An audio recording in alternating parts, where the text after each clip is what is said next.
আসসালামু আলাইকুম প্রিয় দর্শক, আপনারা এবারে দেখবেন আমরা সারসিনা দরবার শরীফের পীর সাহেব হুজুরের জানাজা শেষ করে কেমন রোমাঞ্চকর পথ, চ্যালেঞ্জিং পথ, উত্তাল নদী পাড়ি দিয়ে আবারও কীভাবে ফিরে আসলাম আমাদের বাসার দিকে, সেই বিষয়গুলো আজকের পর্বে এবারের পর্বে আপনারা দেখবেন। তো আপনারা এখন দেখতে পাচ্ছেন আমাদের যে ভাড়া করার ট্রলারটি ছিল, সেই ট্রলারটি সারসিনা থেকে যাত্রী নিয়ে মাত্র ছাড়ছে।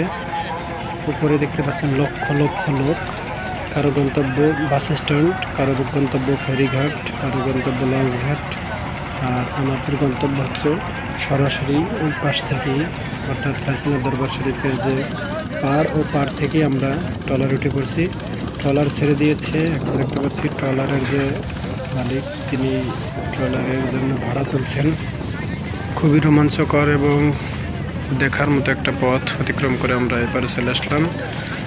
তো এখন সন্ধ্যা নদী বেশ উত্তাল, কারণ বিকেলবেলা বাতাস বইছে, তারই সাথে সাথে আমাদের ট্রলারটিও পাল্লা দিয়ে ছুটে চলছে। আমরা এখানে দেখতে পাচ্ছি একটা বড় জাহাজ, যেগুলো পণ্য আমদানি বা পণ্য পরিবহনের জন্য ব্যবহার করা হয়।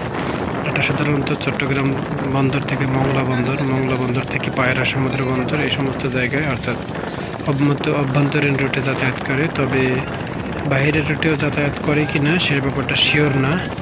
তো আপনারা দেখতে পাচ্ছেন এবার আমাদের ট্রলারের যে ঢেউ, দেখার মতো ঢেউ, এবং অপর দিক থেকে একটি ট্রলার চলে আসছে।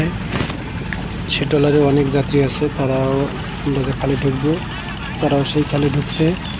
তো এই ট্রলারটি আমাদের এই ট্রলারের মতোই অনেক যাত্রী, এবং পানি ছুঁই করে, দেখার মতো একটা অবস্থা। দেখুন, একজন খুব সুন্দর করে হাত মুখ ধুয়ে নিচ্ছে, কারণ এই যে পানিটা ঘোলা হলেও পানিটা মিষ্টি পানি, যার কারণে অনেকেই যারা দূর থেকে এসেছে তারা অনেকেই ভালো মনে করে, অনেকেই মিষ্টি পানির স্বাদ নিতে অনেকে কুলি করছে, মুখ ধুইছে।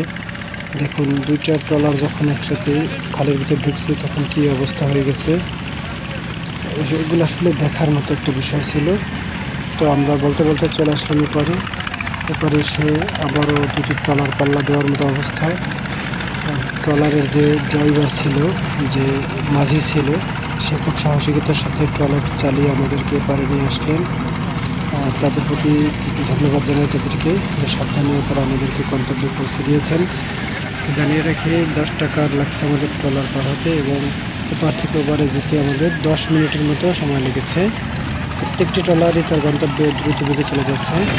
এখন যে ভিডিও দেখছেন তেলদিরহাট মেয়রহাট যে ব্রিজ আছে, ব্রিজের উপর থেকে ভিউ দেখতে পাচ্ছেন। বিভিন্ন ট্রলারের যাত্রীরা এসে লঞ্চ ঘাটে বা ট্রলার